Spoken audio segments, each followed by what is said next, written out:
Saat ini kami sudah akan hadirkan penelepon yang sudah bergabung bersama dengan kami. Yang pertama ada Bapak Ondo Siretuunga dari Bekasi, Jawa Barat. Pak Ondo, selamat pagi. Selamat pagi Bung Nunung. Bu Nunung. Pagi, Pak. Selamat pagi, silakan concern Anda, Pak Ondo. Iya, kalau saya melihat yang utama yang perlu dipikirkan bukan mencari efek jera, tapi menutup peluang terjadinya perlakuan kejahatan seksual tersebut, terutama di sekolah-sekolah asrama. Heri Irawan ini, sang guru agama, sang predator harus dihukum maksimal, yaitu maksimalnya 5 tahun, mungkin bisa ditambah, karena memang tidak mungkin ada hukuman mati di undang-undang soal ini. Dan dikebiri. Namun sebenarnya dikebiri itu belum tentu membuat efek jera kepada orang lain yang akan melakukan, bila memang peluangnya ada. Jadi peluang yang utama yang harus ditutup. Miris sekali 16 anak didik diperkosa dan 9 dilahirkan secara berturut-turut. Dapat dipastikan tidak ada pengawasan, baik dari Pemda, Dinas Pendidikan, Departemen Agama, atau lingkungan setempat. Masa iya, Heri hanya seorang diri sebagai guru di sana? Kalau ada guru yang lain, berarti kan tidak peduli guru itu. Masa iya dia tidak lihat ada siswa yang hamil atau mendengar suara bayi? Demikian juga di lingkungan setempat, tidak curiga ada tangisan bayi di sana.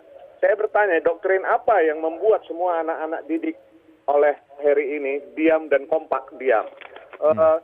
Sudah saatnya pemerintah dan DPR melanjutkan pembahasan TPKS dan kalau bisa secepatnya tahun depan sudah harus menjadi undang-undang. Buat sosialisasi peduli lindungi terhadap anak dimanapun, terutama di sekolah asrama. Misalnya buat satgas asrama dari Dinas Pendidikan Agama, pantau setiap saat, buat papan pelaporan agar anak-anak dapat berani melapor. Orang tua juga harus cerdas bila ingin mengirim anaknya ke sekolah asrama, harus dilihat yang benar yang mana. Aneh bila ortu tidak dapat mengunjungi anak sewaktu-waktu. Dan aneh bila anak pada saat lebaran atau liburan tertentu tidak boleh pulang. Departemen Agama atau Departemen Pendidikan harus segera merumuskan apa dan bagaimana melindungi anak-anak di sekolah khusus, sekolah asrama. Diperhatikanlah terutama korban. Harus ada perlindungan terhadap mereka.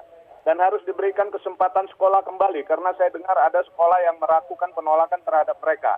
Dan terakhir, para anak bayi yang terlahir harus menjadi perhatian khusus. Bagaimana mereka di sana atau diasuh oleh orang tua dari si ibunya atau diasuh oleh yayasan. Ini harus menjadi pemikiran utama. Terima kasih. Terima kasih, Pak Ondo, untuk concern Anda. Betul juga bahwa pengawasan, kalau kemarin itu Pak Menteri Agama mengatakan kalau ada kejahatan seksual ya ditutup. Iya, tapi tidak cuma itu. Kan sudah ada juknis untuk bagaimana membuat lembaga pendidikan berbasis agama juga ya. Dan kemudian yang penting adalah pengawasan seperti tadi Pak Ondo katakan gitu. Bagaimana itu lembaga pendidikan masing-masing itu diawasi gitu. Karena kalau kita lihat kejahatan seksual ini tidak cuma di kalau kita bilang Cibiru, ada di Cilacap, ada kemudian seperti Pak John Vito katakan di tingkat universitas juga ada. Betul. Dan Marvin tidak cuma pada perempuan, itu juga pada laki-laki. Ya. Ada hal lain dari kasus Cibiru ini juga adalah bagaimana kita mendampingi para korban ya. Seperti kita tadi sudah bahas ya. Betul. Korbannya itu ketika terjadi dan kemudian itu akan dia bawa sepanjang hidupnya. Jangan sampai trauma ini berlanjut satu hal dan pendidikannya. Kalau tadi Marvin katakan bagaimana pendidikan mereka. Dan mungkin satu lagi seperti yang Pak Ondo katakan, bayinya. Nah, jangan sampai bayinya menjadi korban kejahatan bapaknya gitu ya, orang tuanya gitu.